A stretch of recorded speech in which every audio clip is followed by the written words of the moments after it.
приводили мне доводы.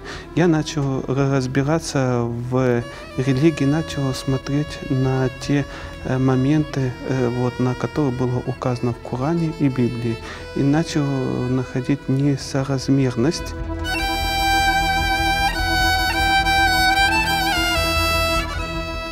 Müslümanın kabul edecek işanması, yürekten, ahvadan kabul etmeye şart var. Arnavut kardeşimiz kabul etti, elhamdülillah dedi.